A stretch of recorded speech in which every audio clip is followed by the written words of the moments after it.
حضرت عائشہ رضی اللہ عنہا نے بیان کیا کہ رسول اللہ صلی اللہ علیہ وسلم نے فرمایا، عائشہ، یہ جبرائیل علیہ السلام ہیں اور تمہیں سلام کہتے ہیں۔ میں نے کہا اور ان پر بھی سلام اور اللہ کی رحمت ہو۔ بیان کیا کہ آن حضرت صلی اللہ علیہ وسلم وہ چیزیں دیکھتے تھے جو ہم نہیں دیکھتے تھے۔ صحیح بخاری حدیث نمبر 6201۔ حضرت انس رضی اللہ عنہ نے بیان کیا کہ حضرت ام سلیم رضی اللہ عنہا مسافروں کے سامان کے ساتھ تھیں اور نبی کریم صلی اللہ علیہ وسلم کے غلام انجشا عورتوں کے اونٹ کو ہانک رہے تھے۔ حضرت صلی اللہ علیہ وسلم نے فرمایا، انجش، ذرا اس طرح آہستگی سے لے چل جیسے شیشوں کو لے کر جاتا ہے۔ صحیح بخاری حدیث نمبر 6202۔ انس رضی اللہ عنہ نے بیان کیا کہ نبی کریم صلی اللہ علیہ وسلم حسن اخلاق میں سب لوگوں سے بڑھ کر تھے۔ میرا ایک بھائی ابو عمیر نامی تھا۔ بیان کیا کہ میرا خیال ہے کہ بچے کا دودھ چھوٹ چکا تھا۔ حضرت صلی اللہ علیہ وسلم جب تشریف لاتے تو اس سے مزاحن فرماتے، یا ابا عمیر ما فعل النغیر۔ اکثر ایسا ہوتا کہ نماز کا وقت ہو جاتا اور حضرت صلی اللہ علیہ وسلم ہمارے گھر میں ہوتے۔ آپ اس بستر کو بچھانے کا حکم دیتے جس پر آپ بیٹھے ہوئے ہوتے، چنانچہ اسے جھاڑ کر اس پر پانی چھڑک دیا جاتا۔ پھر آپ کھڑے ہوتے اور ہم آپ کے پیچھے کھڑے ہوتے اور آپ ہمیں نماز پڑھاتے۔ صحیح بخاری حدیث نمبر 6203۔ ابو حازم نے بیان کیا ان سے سہل بن سعد رضی اللہ عنہ نے کہ حضرت علی رضی اللہ عنہ کو ان کی کنیت ابو تراب سب سے زیادہ پیاری تھی اور اس کنیت سے انہیں پکارا جاتا تو بہت خوش ہوتے تھے، کیونکہ یہ کنیت ابو تراب خود رسول کریم صلی اللہ علیہ وسلم نے رکھی تھی۔ ایک دن حضرت فاطمہ رضی اللہ عنہا سے خفا ہو کر وہ باہر چلے آئے اور مسجد کی دیوار کے پاس لیٹ گئے۔ حضرت صلی اللہ علیہ وسلم ان کے پیچھے آئے اور فرمایا کہ یہ تو دیوار کے پاس لیٹے ہوئے ہیں۔ جب حضرت صلی اللہ علیہ وسلم تشریف لائے تو حضرت علی رضی اللہ عنہ کی پیٹھ مٹی سے بھر چکی تھی۔ حضرت صلی اللہ علیہ وسلم ان کی پیٹھ سے مٹی جھاڑتے ہوئے پیار سے فرمانے لگے، ابو تراب اٹھ جاؤ۔ صحیح بخاری حدیث نمبر 6204۔ حضرت ابو ہریرہ رضی اللہ عنہ نے بیان کیا کہ رسول اللہ صلی اللہ علیہ وسلم نے فرمایا، قیامت کے دن اللہ کے نزدیک سب سے بدترین نام اس کا ہوگا جو اپنا نام ملک الاملاک شہنشاہ رکھے۔ صحیح بخاری حدیث نمبر 6205۔ سفیان بن عینہ نے بیان کیا ان سے ابو زناد نے، ان سے اعرج نے اور ان سے ابو ہریرہ رضی اللہ عنہ نے، وہ نبی کریم صلی اللہ علیہ وسلم سے روایت کرتے ہیں کہ اللہ کے نزدیک سب سے بدترین نام، اور کبھی سفیان نے ایک سے زیادہ مرتبہ یہ روایت اس طرح بیان کی کہ اللہ کے نزدیک سب سے بدترین ناموں جمع کے صیغے کے ساتھ میں اس کا نام ہوگا جو ملک الاملاک اپنا نام رکھے گا۔ سفیان نے بیان کیا کہ ابو زناد کے غیر نے کہا کہ اس کا مفہوم ہے شاہنشاہ۔ صحیح بخاری حدیث نمبر 6206۔ سفیان بن عینہ نے بیان کیا ان سے ابو زناد نے، ان سے اعرج نے اور ان سے ابو ہریرہ رضی اللہ عنہ نے، وہ نبی کریم صلی اللہ علیہ وسلم سے روایت کرتے ہیں کہ اللہ کے نزدیک سب سے بدترین نام، اور کبھی سفیان نے ایک سے زیادہ مرتبہ یہ روایت اس طرح بیان کی کہ اللہ کے نزدیک سب سے بدترین ناموں جمع کے صیغے کے ساتھ میں اس کا نام ہوگا جو ملک الاملاک اپنا نام رکھے گا۔ سفیان نے بیان کیا کہ ابو زناد کے غیر نے کہا کہ اس کا مفہوم ہے شاہنشاہ۔ صحیح بخاری حدیث نمبر 6206۔ عبد الملک نے بیان کیا ان سے عبداللہ بن حارث بن نوفل نے اور ان سے حضرت عباس بن عبد المطلب نے کہ انہوں نے عرض کیا کہ یا رسول اللہ صلی اللہ علیہ وسلم، آپ نے جناب ابو طالب کو ان کی وفات کے بعد کوئی فائدہ پہنچایا؟ وہ آپ کی حفاظت کیا کرتے تھے اور آپ کے لیے لوگوں پر غصہ ہوا کرتے تھے۔ حضرت صلی اللہ علیہ وسلم نے فرمایا کہ ہاں، وہ دوزخ میں اس جگہ پر ہیں جہاں ٹخنوں تک آگ ہے، اگر میں نہ ہوتا تو وہ دوزخ کے نیچے کے طبقے میں رہتے۔ صحیح بخاری حدیث نمبر 6208۔ انس بن مالک رضی اللہ عنہ نے بیان کیا کہ نبی کریم صلی اللہ علیہ وسلم ایک سفر میں تھے، راستے میں ہدی خوان ہدی پڑھی تو حضرت صلی اللہ علیہ وسلم نے فرمایا، اے انجشا، شیشوں کو آہستہ آہستہ لے چل، تجھ پر افسوس۔ صحیح بخاری حدیث نمبر 6209۔ ثابت بنانی نے بیان کیا، ان سے انس و ایوب نے، ان سے ابو قلابہ نے اور ان سے حضرت انس رضی اللہ عنہ نے کہ نبی کریم صلی اللہ علیہ وسلم نے ایک سفر میں تھے، انجشہ نامی غلام عورتوں کی سواریوں کو خودی پڑتا لے کر چل رہا تھا۔ حضرت صلی اللہ علیہ وسلم نے اس سے فرمایا، انجشہ، ان شیشوں کو آہستہ لے چل۔ ابو قلابہ نے بیان کیا کہ مراد عورتیں تھیں۔ صحیح بخاری حدیث نمبر 6210۔ انس بن مالک رضی اللہ عنہ نے بیان کیا کہ نبی کریم صلی اللہ علیہ وسلم کے ایک حدی خاں انجشہ نامی تھے، ان کی آواز بڑی اچھی تھی۔ حضرت صلی اللہ علیہ وسلم نے ان سے فرمایا، انجشہ، آہستہ چال اختیار کر، ان شیشوں کو مت توڑ۔ قتادہ نے بیان کیا کہ مراد کمزور عورتیں تھیں کہ سواری سے گر نہ جائیں۔ صحیح بخاری حدیث نمبر 6211۔ یحییٰ نے بیان کیا، ان سے شعبہ نے، ان سے قتادہ نے اور ان سے انس بن مالک رضی اللہ عنہ نے کہ مدینہ منورہ پر ایک رات نامعلوم آواز کی وجہ سے ڈر طاری ہو گیا، چنانچہ رسول اللہ صلی اللہ علیہ وسلم ابو طلحہ رضی اللہ عنہ کے ایک گھوڑے پر سوار ہوئے، پھر واپس آ کر فرمایا، ہمیں تو کوئی خوف کی چیز نظر نہ آئی، البتہ یہ گھوڑا تو گویا دریا تھا۔ صحیح بخاری حدیث نمبر 6212۔ عائشہ رضی اللہ عنہا نے بیان کیا کہ کچھ لوگوں نے رسول اللہ صلی اللہ علیہ وسلم سے کاہنوں کے بارے میں پوچھا۔ حضرت صلی اللہ علیہ وسلم نے ان سے فرمایا کہ ان کی پیشین گوئیوں کی کوئی حیثیت نہیں۔ صحابہ رضی اللہ عنہم نے عرض کیا، یا رسول اللہ صلی اللہ علیہ وسلم، لیکن وہ بعض اوقات ایسی باتیں کرتے ہیں جو صحیح ثابت ہوتی ہیں۔ حضرت صلی اللہ علیہ وسلم نے فرمایا کہ وہ بات سچی بات ہوتی ہے جسے جن فرشتوں سے سن کر اڑا لیتا ہے اور پھر اسے اپنے ولی کاہن کے کان میں مرغ کی آواز کی طرح ڈالتا ہے، اس کے بعد کاہن اسے ایک سچی بات میں 100 سے زیادہ جھوٹ ملا دیتے ہیں۔ صحیح بخاری حدیث نمبر 6213۔ جابر بن عبداللہ رضی اللہ عنہ نے خبر دی، انہوں نے رسول اللہ صلی اللہ علیہ وسلم سے، آپ صلی اللہ علیہ وسلم نے فرمایا کہ پھر میرے پاس وحی آنے کا سلسلہ بند ہو گیا۔ ایک دن میں چل رہا تھا کہ میں نے آسمان کی طرف سے ایک آواز سنی، میں نے آسمان کی طرف نظر اٹھائی تو میں نے پھر اس فرشتے کو دیکھا جو میرے پاس غار حرا میں آیا تھا، وہ آسمان و زمین کے درمیان کرسی پر بیٹھا ہوا تھا۔ صحیح بخاری حدیث نمبر 6214۔ ابن عباس رضی اللہ عنہ نے بیان کیا کہ میں نے ایک رات میمونہ خالہ کے گھر گزاری، نبی کریم صلی اللہ علیہ وسلم بھی اس رات وہیں ٹھہرے ہوئے تھے۔ جب رات کا آخری تہائی حصہ ہوا یا اس کا بعض حصہ رہ گیا تو حضرت صلی اللہ علیہ وسلم اٹھ بیٹھے اور آسمان کی طرف دیکھا، پھر اس آیت کی تلاوت کی، بلا شبہ آسمان کی اور زمین کی پیدائش میں اور دن رات کے بدلتے رہنے میں عقل والوں کے لیے نشانیاں ہیں۔ صحیح بخاری حدیث نمبر 6215۔ ابو عثمان نہدی نے بیان کیا اور ان سے ابو موسیٰ اشعری رضی اللہ عنہ نے کہ وہ نبی کریم صلی اللہ علیہ وسلم کے ساتھ مدینے کے باغوں میں سے ایک باغ میں تھے۔ حضرت صلی اللہ علیہ وسلم کے ہاتھ میں ایک لکڑی تھی، آپ اس کو پانی اور کیچڑ میں مار رہے تھے۔ اس دوران میں ایک صاحب نے باغ کا دروازہ کھلوانا چاہا، حضرت صلی اللہ علیہ وسلم نے مجھ سے فرمایا کہ اس کے لیے دروازہ کھول دے اور انہیں جنت کی خوشخبری سنا دے۔ میں گیا تو وہاں حضرت ابو بکر صدیق رضی اللہ عنہ موجود تھے، میں نے ان کے لیے دروازہ کھولا اور انہیں جنت کی خوشخبری سنائی۔ پھر ایک اور صاحب نے دروازہ کھلوایا، حضرت صلی اللہ علیہ وسلم نے فرمایا کہ دروازہ کھول دے اور انہیں جنت کی خوشخبری سنا دے۔ اس مرتبہ حضرت عمر رضی اللہ عنہ تھے، میں نے انہی کے لیے دروازہ کھولا اور انہیں بھی جنت کی خوشخبری سنا دی۔ پھر ایک تیسرے صاحب نے دروازہ کھلوایا، حضرت صلی اللہ علیہ وسلم اس وقت ٹیک لگائے ہوئے تھے، اب سیدھے بیٹھ گئے، پھر فرمایا دروازہ کھول دے اور جنت کی خوشخبری سنا دے ان آزمائشوں کے ساتھ جس سے دنیا میں انہیں دوچار ہونا پڑے گا۔ میں گیا تو وہاں حضرت عثمان رضی اللہ عنہ تھے، ان کے لیے بھی میں نے دروازہ کھولا اور انہیں جنت کی خوشخبری سنائی اور وہ بات بھی بتا دی جو حضرت صلی اللہ علیہ وسلم نے فرمائی تھی۔ عثمان رضی اللہ عنہ نے کہا، خیر، اللہ مددگار ہے۔ صحیح بخاری حدیث نمبر 6216۔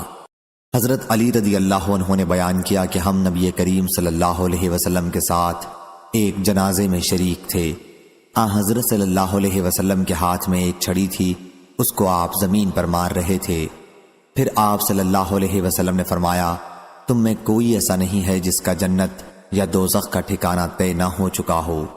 صحابہ رضی اللہ عنہم نے عرض کیا، پھر کیوں نہ ہم اس پر بھروسہ کریں؟ آن حضرت صلی اللہ علیہ وسلم نے فرمایا، عمل کرتے رہو، کیونکہ ہر شخص جس ٹھکانے کے لیے پیدا کیا گیا ہے اس کو ویسی ہی توفیق دی جائے گی، جیسا کہ قرآن شریف کی سورہ واللیل میں ہے کہ جس نے اللہ خیرات کی اور اللہ تعالیٰ سے ڈرا، آخر تک۔ صحیح بخاری حدیث نمبر 6217۔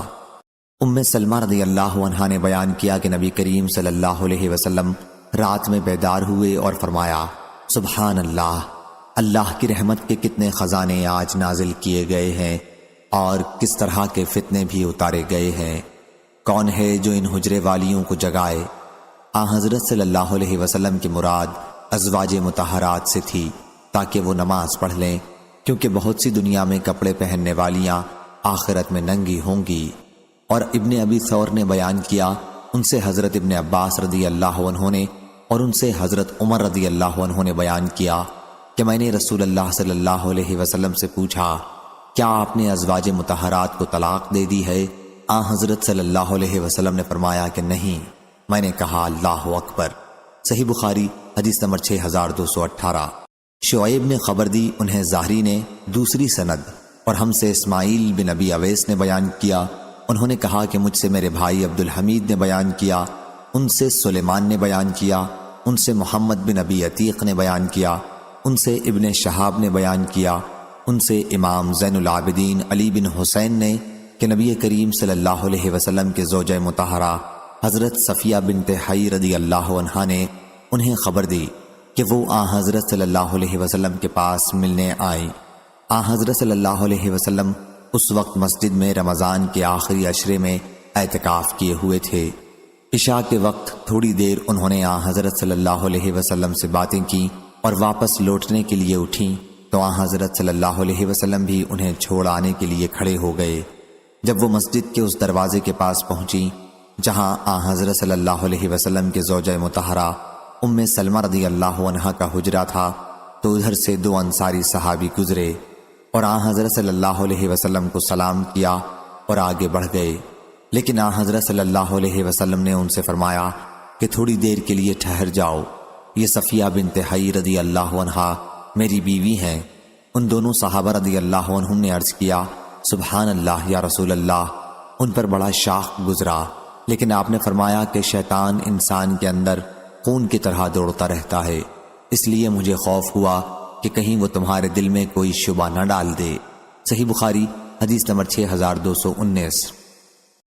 شعبہ نے بیان کیا، ان سے قتادہ نے، انہوں نے عقبہ بن صہبان ازدی سے سنا، وہ عبداللہ بن مغفل مزنی سے نقل کرتے تھے کہ نبی کریم صلی اللہ علیہ وسلم نے کنکری پھینکنے سے منع کیا تھا اور فرمایا تھا کہ وہ نہ شکار مار سکتی ہے اور نہ دشمن کو کوئی نقصان پہنچا سکتی ہے، البتہ آنکھ پھوڑ سکتی ہے اور دانت توڑ سکتی ہے۔ صحیح بخاری حدیث نمبر 6220۔ انس بن مالک رضی اللہ عنہ نے بیان کیا کہ نبی کریم صلی اللہ علیہ وسلم کے پاس دو اصحاب چھینکے، آن حضرت صلی اللہ علیہ وسلم نے ایک کا جواب یرحمک اللہ، اللہ تم پر رحم کرے سے دیا، اور دوسرے کا نہیں۔ آن حضرت صلی اللہ علیہ وسلم سے اس کی وجہ پوچھی گئی تو فرمایا کہ اس نے الحمدللہ کہا تھا اس لیے اس کا جواب دیا، اور دوسرے نے الحمدللہ نہیں کہا تھا۔ چھینکنے والے کو الحمدللہ ضرور کہنا چاہیے اور سننے والوں کو یرحمک اللہ سے جواب دینا اسلامی تہذیب ہے۔ صحیح بخاری حدیث نمبر 6221۔ حضرت برا رضی اللہ عنہ نے بیان کیا کہ ہمیں نبی کریم صلی اللہ علیہ وسلم نے 7 باتوں کا حکم دیا تھا اور 7 کاموں سے روکا تھا۔ ہمیں آن حضرت صلی اللہ علیہ وسلم نے بیمار کی مزاج پرسی کرنے، جنازے کے پیچھے چلنے، چھینکنے والے کے جواب دینے، دعوت کرنے والے کی دعوت قبول کرنے، سلام کا جواب دینے، مظلوم کی مدد کرنے اور قسم کھا لینے والے کی قسم پوری کرنے میں مدد دینے کا حکم دیا تھا، اور آن حضرت صلی اللہ علیہ وسلم نے ہمیں 7 کاموں سے روکا تھا۔ سونے کی انگوٹھی سے یا بیان کیا کہ سونے کے چھلے سے، ریشم اور دیباج اور سندس، دیباج سے باریک ریشمی کپڑا پہننے سے اور ریشمی زین سے۔ صحیح بخاری حدیث نمبر 6222۔ سعید مقبری نے بیان کیا ان سے ان کے والد نے، ان سے حضرت ابو ہریرہ رضی اللہ عنہ نے، اور ان سے نبی کریم صلی اللہ علیہ وسلم نے فرمایا کہ اللہ تعالیٰ چھینک کو پسند کرتا ہے اور جمائی کو ناپسند کرتا ہے، اس لیے جب تم میں سے کوئی شخص چھینکے اور الحمدللہ کہے تو ہر مسلمان پر جو اسے سنے حق ہے کہ اس کا جواب یرحمک اللہ سے دے، لیکن جمائی شیطان کی طرف سے ہوتی ہے، اس لیے جہاں تک ہو سکے اسے روکے، کیونکہ جب وہ منہ کھول کر ہاں ہاں ہاں کہتا ہے تو شیطان اس پر ہنستا ہے۔ صحیح بخاری حدیث نمبر 6223۔ عبداللہ بن دینار نے خبر دی، وہ ابو صالح سے اور وہ حضرت ابو ہریرہ رضی اللہ عنہ سے روایت کرتے ہیں کہ نبی کریم صلی اللہ علیہ وسلم نے فرمایا، جب تم میں سے کوئی چھینکے تو الحمدللہ کہے، اور اس کا بھائی یا اس کا ساتھی، راوی کو شبہ تھا، یرحمک اللہ کہے۔ جب ساتھی یرحمک اللہ کہے تو اس کے جواب میں چھینکنے والا یہدیکم اللہ ویصلح بالکم، اللہ تمہیں سیدھے راستے پر رکھے اور تمہارے حالات درست کرے۔ صحیح بخاری حدیث نمبر 6224۔ حضرت انس رضی اللہ عنہ نے بیان کیا کہ نبی کریم صلی اللہ علیہ وسلم کی موجودگی میں تو آدمیوں نے چھینکا، لیکن حضرت صلی اللہ علیہ وسلم نے ان میں سے ایک کی چھینک پر یرحمک اللہ کہا اور دوسرے کی چھینک پر نہیں کہا۔ اس پر دوسرا شخص بولا کہ یا رسول اللہ، آپ نے ان کی چھینک پر یرحمک اللہ فرمایا لیکن میری چھینک پر نہیں فرمایا۔ حضرت صلی اللہ علیہ وسلم نے فرمایا کہ انہوں نے الحمدللہ کہا تھا اور تم نے نہیں کہا تھا۔ صحیح بخاری حدیث نمبر 6225۔ حضرت ابو ہریرہ رضی اللہ عنہ نے بیان کیا اور ان سے نبی کریم صلی اللہ علیہ وسلم نے فرمایا کہ اللہ تعالیٰ چھینک کو پسند کرتا ہے، کیونکہ وہ بعض دفعہ صحت کی علامت ہے اور جمائی کو ناپسند کرتا ہے، اس لیے جب تم میں سے کوئی شخص چھینکے تو وہ الحمدللہ کہے، لیکن جمائی لینا شیطان کی طرف سے ہوتا ہے، اس لیے جب تم میں سے کسی کو جمائی آئے تو وہ اپنی قوت و طاقت کے مطابق اسے روکے، اس لیے کہ جب تم میں سے کوئی جمائی لیتا ہے تو شیطان ہنستا ہے۔ صحیح بخاری حدیث نمبر 6226۔ عبد الرزاق نے بیان کیا ان سے معمر نے، ان سے حمام نے اور ان سے حضرت ابو ہریرہ رضی اللہ عنہ نے کہ نبی کریم صلی اللہ علیہ وسلم نے فرمایا، اللہ تعالیٰ نے آدم کو اپنی صورت پر بنایا، ان کی لمبائی 60 ہاتھ تھی، جب انہیں پیدا کر چکا تو فرمایا کہ جاؤ اور ان فرشتوں کو جو بیٹھے ہوئے ہیں سلام کرو اور سنو کہ تمہارے سلام کا کیا جواب دیتے ہیں، کیونکہ یہی تمہارا اور تمہاری اولاد کا سلام ہوگا۔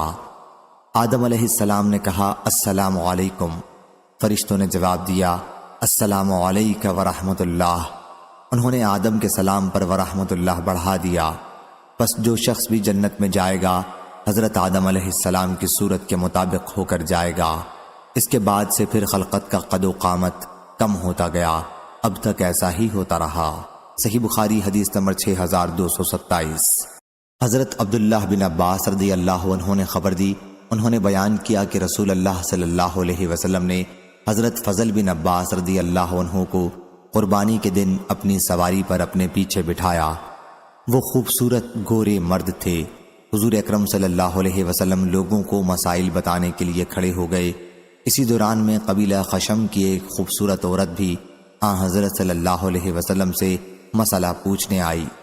فضل بھی اس عورت کو دیکھنے لگے، اس کا حسن و جمال ان کو بھلا معلوم ہوا۔ حضرت صلی اللہ علیہ وسلم نے مڑ کر دیکھا تو فضل اسے دیکھ رہے تھے۔ حضرت صلی اللہ علیہ وسلم نے اپنا ہاتھ پیچھے لے جا کر فضل کی ٹھوڑی پکڑی اور ان کا چہرہ دوسری طرف کر دیا۔ پھر اس عورت نے کہا یا رسول اللہ، حج کے بارے میں اللہ کا جو اپنے بندوں پر فریضہ ہے وہ میرے والد پر لاگو ہوتا ہے جو بہت بوڑھے ہو چکے ہیں اور سواری پر سیدھے نہیں بیٹھ سکتے، کیا اگر میں ان کی طرف سے حج کر لوں تو ان کا حج ادا ہو جائے گا؟ حضرت صلی اللہ علیہ وسلم نے فرمایا کہ ہاں ہو جائے گا۔ صحیح بخاری حدیث نمبر 6228۔ ابو سعید خدری رضی اللہ عنہ نے بیان کیا کہ نبی کریم صلی اللہ علیہ وسلم نے فرمایا، راستوں پر بیٹھنے سے بچو، صحابہ رضی اللہ عنہم نے عرض کیا یا رسول اللہ ہماری یہ مجلس تو بہت ضروری ہے، ہم وہیں روزمرہ گفتگو کیا کرتے ہیں۔ آپ نے فرمایا کہ اچھا، جب تم ان مجلسوں میں بیٹھنا ہی چاہتے ہو تو راستے کا حق ادا کیا کرو، یعنی راستے کو اس کا حق دو۔ صحابہ رضی اللہ عنہم نے عرض کیا راستے کا حق کیا ہے یا رسول اللہ؟ فرمایا غیر محرم عورتوں کو دیکھنے سے نظر نیچی رکھنا، راہگیروں کو نہ ستانا، سلام کا جواب دینا، بھلائی کا حکم دینا اور برائی سے روکنا۔ صحیح بخاری حدیث نمبر 6229۔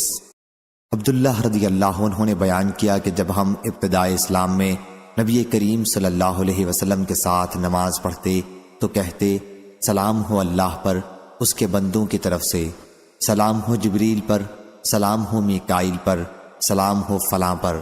پھر ایک مرتبہ جب حضرت صلی اللہ علیہ وسلم نماز سے فارغ ہوئے تو ہماری طرف متوجہ ہو کر فرمایا اللہ ہی سلام ہے، اس لیے جب تم میں سے کوئی نماز میں بیٹھے تو التحیات للہ والصلوات والطیبات والسلام علیکہ ایھا النبی ورحمۃ اللہ وبرکاتہ، السلام علینا وعلی عباد اللہ الصالحین پڑھا کرے، کیونکہ جب وہ یہ دعا پڑھے گا تو آسمان و زمین کے ہر صالح بندے کو اس کی یہ دعا پہنچے گی، اشہد ان لا الہ الا اللہ واشہد ان محمدا عبدہ ورسولہ۔ اس کے بعد اسے اختیار ہے جو دعا چاہے پڑھے۔ صحیح بخاری حدیث نمبر 6230۔ معمر نے خبر دی انہیں حمام بن منبع نے اور انہیں حضرت ابو ہریرہ رضی اللہ عنہ نے کہ نبی کریم صلی اللہ علیہ وسلم نے فرمایا چھوٹا بڑے کو سلام کرے، گزرنے والا بیٹھنے والے کو سلام کرے اور چھوٹی جماعت بڑی جماعت کو پہلے سلام کرے۔ صحیح بخاری حدیث نمبر 6231۔ حضرت ابو ہریرہ رضی اللہ عنہ نے بیان کیا کہ رسول اللہ صلی اللہ علیہ وسلم نے فرمایا سوار پیدل چلنے والے کو سلام کرے، پیدل چلنے والا بیٹھے ہوئے کو اور کم تعداد والے بڑی تعداد والوں کو۔ صحیح بخاری حدیث نمبر 6232۔ حضرت ابو ہریرہ رضی اللہ عنہ نے خبر دی کہ رسول اللہ صلی اللہ علیہ وسلم نے فرمایا سوار پیدل چلنے والے کو سلام کرے، پیدل چلنے والا بیٹھے ہوئے شخص کو اور چھوٹی جماعت پہلے بڑی جماعت کو سلام کرے۔ صحیح بخاری حدیث نمبر 6233۔ حضرت ابو ہریرہ رضی اللہ عنہ نے بیان کیا کہ رسول اللہ صلی اللہ علیہ وسلم نے فرمایا چھوٹا بڑے کو سلام کرے، گزرنے والا بیٹھنے والے کو اور کم تعداد والے بڑی تعداد والوں کو۔ صحیح بخاری حدیث نمبر 6234۔ برا بن عازب رضی اللہ عنہ نے بیان کیا کہ رسول اللہ صلی اللہ علیہ وسلم نے ہمیں 7 باتوں کا حکم دیا تھا، بیمار کی مزاج پرسی کرنے کا، جنازے کے پیچھے چلنے کا، چھینکنے والے کے جواب دینے کا، کمزور کی مدد کرنے کا، مظلوم کی مدد کرنے کا، افشا سلام، سلام کا جواب دینے اور بکثرت سلام کرنے کا، قسم حق کھانے والے کی قسم پوری کرنے کا، اور حضرت صلی اللہ علیہ وسلم نے چاندی کے برتن میں پینے سے منع فرمایا تھا اور سونے کی انگوٹھی پہننے سے ہمیں منع فرمایا تھا، میسر ریشم کی زین پر سوار ہونے سے، ریشم اور دیباج پہننے، قصی ریشمی کپڑا اور استبرق پہننے سے منع فرمایا تھا۔ صحیح بخاری حدیث نمبر 6235۔ یزید نے بیان کیا ان سے ابو الخیر نے ان سے عبداللہ بن عمر رضی اللہ عنہ نے کہ ایک صاحب نے نبی کریم صلی اللہ علیہ وسلم سے پوچھا اسلام کی کون سی حالت افضل ہے؟ حضرت صلی اللہ علیہ وسلم نے فرمایا یہ کہ مخلوق خدا کو کھانا کھلاؤ اور سلام کرو، اسے بھی جسے تم پہچانتے ہو اور اسے بھی جسے نہیں پہچانتے۔ صحیح بخاری حدیث نمبر 6236۔ ظاہری نے بیان کیا ان سے عطا بن یزید لیثی نے اور ان سے ابو ایوب رضی اللہ عنہ نے کہ نبی کریم صلی اللہ علیہ وسلم نے فرمایا کسی مسلمان کے لیے جائز نہیں کہ وہ اپنے کسی مسلمان بھائی سے 3 دن سے زیادہ تعلق کاٹے کہ جب وہ ملے تو یہ ایک طرف منہ پھیر لے اور دوسرا دوسری طرف، اور دونوں میں اچھا وہ ہے جو سلام پہلے کرے۔ اور سفیان نے کہا کہ انہوں نے یہ حدیث ظاہری سے 3 مرتبہ سنی ہے۔ صحیح بخاری حدیث نمبر 6237۔ انس بن مالک رضی اللہ عنہ نے خبر دی کہ جب رسول اللہ صلی اللہ علیہ وسلم مدینہ منورہ ہجرت کر کے تشریف لائے تو ان کی عمر 10 سال تھی۔ پھر میں نے حضرت صلی اللہ علیہ وسلم کی زندگی کے باقی 10 سالوں میں آپ صلی اللہ علیہ وسلم کی خدمت کی، اور میں پردے کے حکم کے متعلق سب سے زیادہ جانتا ہوں کہ کب نازل ہوا تھا۔ ابی بن کعب رضی اللہ عنہ مجھ سے اس کے بارے میں پوچھا کرتے تھے۔ پردے کے حکم کا نزول سب سے پہلے اس رات ہوا جس میں رسول اللہ صلی اللہ علیہ وسلم نے زینب بنت حجش رضی اللہ عنہا سے نکاح کے بعد ان کے ساتھ پہلی خلوت کی تھی۔ حضرت صلی اللہ علیہ وسلم ان کے دولہا تھے، اور آپ نے صحابہ رضی اللہ عنہم کو کھانے سے فارغ ہو کر سب لوگ چلے گئے، لیکن چند آدمی آپ کے پاس بیٹھے رہ گئے اور بہت دیر تک وہیں ٹھہرے رہے۔ حضرت صلی اللہ علیہ وسلم اٹھ کر باہر تشریف لے گئے، اور میں بھی حضرت صلی اللہ علیہ وسلم کے ساتھ چلا گیا تاکہ وہ لوگ بھی چلے جائیں۔ حضرت صلی اللہ علیہ وسلم چلتے رہے، اور میں بھی حضرت صلی اللہ علیہ وسلم کے ساتھ چلتا رہا، اور حضرت عائشہ رضی اللہ عنہا کے حجرے کی چوکھٹ تک پہنچے۔ حضرت صلی اللہ علیہ وسلم نے سمجھا کہ وہ لوگ اب چلے گئے ہیں، اس لیے واپس تشریف لائے، اور میں بھی حضرت صلی اللہ علیہ وسلم کے ساتھ واپس آیا۔ لیکن آپ جب زینب رضی اللہ عنہا کے حجرے میں داخل ہوئے تو وہ لوگ ابھی بیٹھے ہوئے تھے اور ابھی تک واپس نہیں گئے تھے۔ حضرت صلی اللہ علیہ وسلم دوبارہ وہاں سے لوٹ گئے، اور میں بھی آپ کے ساتھ لوٹ گیا۔ جب آپ عائشہ رضی اللہ عنہا کے حجرے کی چوکھٹ تک پہنچے تو آپ نے سمجھا کہ وہ لوگ نکل چکے ہوں گے۔ پھر آپ لوٹ کر آئے، اور میں بھی آپ کے ساتھ لوٹ آیا تو واقعی وہ لوگ جا چکے تھے۔ پھر پردے کی آیت نازل ہوئی، اور حضرت صلی اللہ علیہ وسلم نے میرے اور اپنے درمیان پردہ لٹکا لیا۔ صحیح بخاری حدیث نمبر 6238۔ انس رضی اللہ عنہ نے بیان کیا کہ جب نبی کریم صلی اللہ علیہ وسلم نے زینب رضی اللہ عنہا سے نکاح کیا تو لوگ اندر آئے اور کھانا کھایا، پھر بیٹھ کے باتیں کرتے رہے۔ حضرت صلی اللہ علیہ وسلم نے اس طرح اظہار کیا گویا آپ کھڑے ہونا چاہتے ہیں، لیکن وہ کھڑے نہیں ہوئے۔ جب حضرت صلی اللہ علیہ وسلم نے یہ دیکھا تو آپ تو کھڑے ہو گئے، آپ کے کھڑے ہونے پر قوم کے جن لوگوں کو کھڑا ہونا تھا وہ بھی کھڑے ہو گئے، لیکن بعض لوگ اب بھی بیٹھے رہے۔ اور جب حضرت صلی اللہ علیہ وسلم اندر داخل ہونے کے لیے تشریف لائے تو کچھ لوگ بیٹھے ہوئے تھے، آپ واپس ہو گئے، اور پھر جب وہ لوگ بھی کھڑے ہوئے اور چلے گئے تو میں نے حضرت صلی اللہ علیہ وسلم کو اس کی اطلاع دی۔ حضرت صلی اللہ علیہ وسلم تشریف لائے اور اندر داخل ہو گئے۔ میں نے بھی اندر جانا چاہا، لیکن حضرت صلی اللہ علیہ وسلم نے میرے اور اپنے درمیان پردہ ڈال لیا، اور اللہ تعالیٰ نے یہ آیت نازل کی، اے ایمان والو، نبی کریم کے گھر میں نہ داخل ہو، آخر تک۔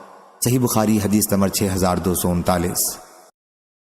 نبی کریم صلی اللہ علیہ وسلم کی زوجہ مطہرہ عائشہ رضی اللہ عنہا نے بیان کیا کہ عمر بن خطاب رضی اللہ عنہ حضرت صلی اللہ علیہ وسلم سے کہا کرتے تھے، کیا حضور صلی اللہ علیہ وسلم ازواج مطہرات کو پردہ کرائیں؟ بیان کیا کہ حضور نے ایسا نہیں کیا، اور ازواج مطہرات رفع حاجت کے لیے صرف رات ہی کے وقت نکلتی تھیں، اس وقت گھروں میں بیت الخلاء نہیں تھے۔ ایک مرتبہ سودا بنت زمع رضی اللہ عنہا باہر گئی ہوئی تھیں، ان کا قد لمبا تھا۔ حضرت عمر بن خطاب رضی اللہ عنہ نے انہیں دیکھا، اس وقت وہ مجلس میں بیٹھے ہوئے تھے۔ انہوں نے کہا، سودا رضی اللہ عنہا، میں نے آپ کو پہچان لیا۔ یہ انہوں نے اس لیے کہا کیونکہ وہ پردے کے حکم کے نازل ہونے کے بڑے متمنی تھے۔ بیان کیا کہ پھر اللہ تعالیٰ نے پردے کی آیت نازل کی۔ صحیح بخاری حدیث نمبر 6240۔ علی بن عبداللہ نے بیان کیا، کہا ہم سے سفیان نے، ان سے زہری نے بیان کیا۔ سفیان نے کہا کہ میں نے یہ حدیث زہری سے سن کر اس طرح یاد کی ہے کہ جیسے تو اس وقت یہاں موجود ہو، اور ان سے سہل بن سعد نے کہ ایک شخص نے نبی کریم صلی اللہ علیہ وسلم کے کسی حجرے میں سوراخ سے دیکھا۔ حضرت صلی اللہ علیہ وسلم کے پاس اس وقت ایک کنگھا تھا جس سے آپ سر مبارک کھجا رہے تھے۔ حضرت صلی اللہ علیہ وسلم نے اس سے فرمایا کہ اگر مجھے معلوم ہوتا کہ تم جھانک رہے ہو تو یہ کنگھا تمہاری آنکھ میں چبو دیتا۔ اندر داخل ہونے سے پہلے اجازت مانگنا تو ہے ہی، اس لیے کہ اندر کی کوئی ذاتی چیز نہ دیکھی جائے۔ صحیح بخاری حدیث نمبر 6241۔ حماد بن زید نے بیان کیا، ان سے عبید اللہ بن ابی بکر نے، اور ان سے انس بن مالک رضی اللہ عنہ نے، کہ کہ ایک صاحب نبی کریم صلی اللہ علیہ وسلم کے کسی حجرے میں جھانک کر دیکھنے لگے تو آن حضرت صلی اللہ علیہ وسلم ان کی طرف تیر کا پھل یا بہت سے پھل لے کر بڑھے، گویا میں آن حضرت صلی اللہ علیہ وسلم کو دیکھ رہا ہوں۔ ان صاحب کی طرف اس طرح چپکے چپکے تشریف لائے۔ صحیح بخاری حدیث نمبر 6242۔ ابن عباس رضی اللہ عنہ نے بیان کیا کہ ابو ہریرہ رضی اللہ عنہ کی حدیث سے زیادہ صغیرہ گناہوں سے مشابہ میں نے اور کوئی چیز نہیں دیکھی۔ حضرت ابو ہریرہ نے جو باتیں بیان کی ہیں وہ مراد ہیں۔ دوسری سند، مجھ سے محمود نے بیان کیا، کہا ہم کو عبد الرزاق نے خبر دی، کہا ہم کو معمر نے خبر دی، انہیں ابن طاؤس نے، انہیں ان کے والد نے، اور ان سے ابن عباس رضی اللہ عنہ نے، کہ میں نے کوئی چیز صغیرہ گناہوں سے مشابہ اس حدیث کے مقابلے میں نہیں دیکھی جسے ابو ہریرہ رضی اللہ عنہ نے نبی کریم صلی اللہ علیہ وسلم سے نقل کیا ہے کہ اللہ تعالیٰ نے انسانوں کے معاملے میں زنا میں سے اس کا حصہ لکھ دیا ہے جس سے وہ لامحالہ دوچار ہوگا۔ پس آنکھ کا زنا دیکھنا ہے، زبان کا زنا بولنا ہے، دل کا زنا یہ ہے کہ وہ خواہش اور آرزو کرتا ہے، پھر شرمگاہ اس خواہش کو سچا کرتی ہے یا جھٹلا دیتی ہے۔ صحیح بخاری حدیث نمبر 6243۔ ثمامہ بن عبداللہ نے بیان کیا اور ان سے انس رضی اللہ عنہ نے کہ رسول اللہ صلی اللہ علیہ وسلم جب کسی کو سلام کرتے اور جواب نہ ملتا تو 3 مرتبہ سلام کرتے تھے، اور جب آپ کوئی بات فرماتے تو زیادہ سے زیادہ 3 مرتبہ اسے دہراتے۔ صحیح بخاری حدیث نمبر 6244۔ ابو سعید خدری رضی اللہ عنہ نے بیان کیا کہ میں انصار کی ایک مجلس میں تھا، ابو موسیٰ رضی اللہ عنہ تشریف لائے جیسے گھبرائے ہوئے ہوں۔ انہوں نے کہا کہ میں نے عمر رضی اللہ عنہ کے یہاں 3 مرتبہ اندر آنے کی اجازت چاہی، لیکن مجھے کوئی جواب نہیں ملا، اس لیے واپس چلا آیا۔ جب عمر رضی اللہ عنہ کو معلوم ہوا تو انہوں نے دریافت کیا کہ اندر آنے میں کیا بات مانی تھی۔ میں نے کہا کہ میں نے 3 مرتبہ اندر آنے کی اجازت مانگی، اور جب مجھے کوئی جواب نہیں ملا تو واپس چلا گیا۔ اور رسول اللہ صلی اللہ علیہ وسلم نے فرمایا کہ جب تم میں سے کوئی کسی سے 3 مرتبہ اجازت چاہے اور اجازت نہ ملے تو واپس چلا جانا چاہیے۔ عمر رضی اللہ عنہ نے کہا واللہ تمہیں اس حدیث کی صحت کے لیے کوئی گواہ لانا ہوگا۔ ابو موسیٰ رضی اللہ عنہ نے مجلس والوں سے پوچھا کیا تم میں سے کوئی ایسا ہے جس نے آن حضرت صلی اللہ علیہ وسلم سے یہ حدیث سنی ہو؟ ابی بن کعب رضی اللہ عنہ نے کہا کہ اللہ کی قسم تمہارے ساتھ اس کی گواہی دینے کو سوا جماعت میں سب سے کم عمر شخص کے اور کوئی نہیں کھڑا ہوگا۔ ابو سعید نے کہا اور میں ہی جماعت کا وہ سب سے کم عمر آدمی تھا۔ میں ان کے ساتھ اٹھ کر گیا، اور ابن المبارک نے بیان کیا کہ مجھ کو سفیان بن عینہ نے خبر دی، کہا کہ مجھ سے یزید بن خصیفہ نے بیان کیا، انہوں نے بصر بن سعید سے کہا میں نے ابو سعید رضی اللہ عنہ سے سنا، پھر یہی حدیث نقل کی۔ صحیح بخاری حدیث نمبر 6245۔ حضرت ابو ہریرہ رضی اللہ عنہ نے بیان کیا کہ میں رسول اللہ صلی اللہ علیہ وسلم کے ساتھ آپ کے گھر میں داخل ہوا۔ آن حضرت صلی اللہ علیہ وسلم نے ایک بڑے پیالے میں دودھ پایا تو فرمایا ابو ہریرہ اہل صفہ کے پاس جا اور انہیں میرے پاس بلا لا۔ میں ان کے پاس آیا اور انہیں بلا لایا، وہ آئے اور اندر آنے کی اجازت چاہی، پھر جب اجازت دی گئی تو داخل ہوئے۔ باب اور حدیث میں مطابقت ظاہر ہے۔ صحیح بخاری حدیث نمبر 6246۔ شعبہ نے خبر دی، انہیں سیار نے، انہوں نے ثابت بنانی سے روایت کی، انہیں انس بن مالک رضی اللہ عنہ نے کیا آپ بچوں کے پاس سے گزرے تو انہیں سلام کیا اور فرمایا کہ نبی کریم صلی اللہ علیہ وسلم بھی ایسا ہی کرتے تھے۔ صحیح بخاری حدیث نمبر 6247۔ عبداللہ بن مسلمہ قامبی نے بیان کیا، کہا ہم سے ابن ابی حازم نے، ان سے ان کے والد نے، اور ان سے سہل نے کہ ہم جمعے کے دن خوش ہوا کرتے تھے۔ میں نے عرض کی کس لیے؟ فرمایا کہ ہماری ایک بڑھیا تھیں جو مقام بدعا جایا کرتی تھیں۔ ابن سلمہ نے کہا کہ بدعا مدینہ منورہ کا کھجور کا ایک باغ تھا، پھر وہ وہاں سے چقندر لاتی تھیں اور اسے ہانڈی میں ڈالتی تھیں اور جو کہ کچھ دانے پیس کر اس میں ملاتی تھیں۔ جب ہم جمعے کی نماز پڑھ کر واپس ہوتے تو انہیں سلام کرنے آتے اور وہ یہ چقندر کی جڑ میں آٹا ملی ہوئی دعوت ہمارے سامنے رکھتی تھیں۔ ہم اس وجہ سے جمعے کے دن خوش ہوا کرتے تھے اور قیلولہ یا دوپہر کا کھانا ہم جمعے کے بعد کرتے تھے۔ صحیح بخاری حدیث نمبر 6248۔ حضرت عائشہ رضی اللہ عنہا نے بیان کیا کہ رسول اللہ صلی اللہ علیہ وسلم نے فرمایا، اے عائشہ، یہ جبریل ہیں، تمہیں سلام کہتے ہیں۔ بیان کیا کہ میں نے عرض کیا، وعلیہ السلام ورحمۃ اللہ، آپ دیکھتے ہیں جو ہم نہیں دیکھ سکتے۔ ام المومنین رضی اللہ عنہا کا اشارہ حضرت صلی اللہ علیہ وسلم کی طرف تھا۔ معمر کے ساتھ اس حدیث کو شعیب اور یونس اور نعمان نے بھی ظاہری سے روایت کیا ہے۔ یونس اور نعمان کی روایتوں میں وبرکاتہ کا لفظ زیادہ ہے۔ صحیح بخاری حدیث نمبر 6249۔ محمد بن منقدر نے کہا کہ میں نے حضرت جابر بن جابر رضی اللہ عنہ سے سنا، وہ بیان کرتے تھے کہ میں نبی کریم صلی اللہ علیہ وسلم کی خدمت میں اس قرض کے بارے میں حاضر ہوا جو میرے والد پر تھا۔ میں نے دروازہ کھٹکھٹایا، حضرت صلی اللہ علیہ وسلم نے دریافت فرمایا، کون ہے؟ میں نے کہا، میں۔ حضرت صلی اللہ علیہ وسلم نے فرمایا، میں جیسے آپ نے اس جواب کو ناپسند فرمایا۔ صحیح بخاری حدیث نمبر 6250۔